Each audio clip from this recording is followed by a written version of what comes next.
দুজন ব্যক্তিক লৈ অনা গৈছিলে। তাৰে ভিতৰত এজন মহিলা আছিলে, তেওঁৰ নাম লুনা ভৰদ্বাজ। তেওঁ ব্ৰড ডেড হিচাপে আহিছিলে আমাৰ ইয়াতে। আৰু লগতে এজন পুৰুষ আছিলে, অচ্যুত বৰুৱা বুলি, 24 বছৰ।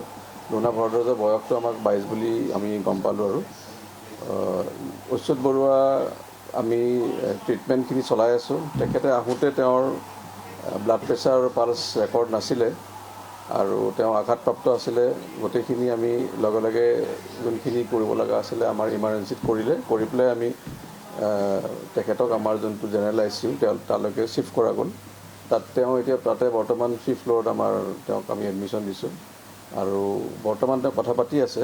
তেওঁৰ যোনটো GCS বুলি কওঁ আৰু CNSৰ ছিষ্টেমৰ, সেইটো 15/15 আছে। আৰু বাকী পেটত অলপমান সৰুকৈ আঘাত পাইছিলে, বেছিকৈ পাইছিলে ভৰিখনত, সোঁফালৰ ভৰিত আৰু পিছফালে বেক চাইডে। সেইখিনি আমি তেওঁৰ মানে পৰীক্ষাখিনি কৰি আছোঁ। আমি যিহেতু তেওঁক লগে লগে ICU লৈ গ'লোঁ, সেইকাৰণে তেওঁ ষ্টেবল হ'ল।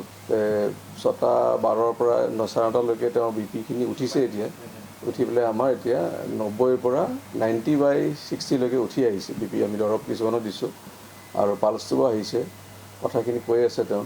আমাৰ যোনখিনি আমি সুধি আছিলোঁ তেওঁ আমাৰ উত্তৰখিনি খুব সুন্দৰকৈ দিছে। আৰু সেইভাৱে আমি তেওঁৰ মূৰত আঘাতপ্ৰাপ্ত মানে আমি কম বুলি ভাবিছোঁ। আৰু তথাপিও আমি পৰীক্ষা কিছুমান আৰু কৰিম।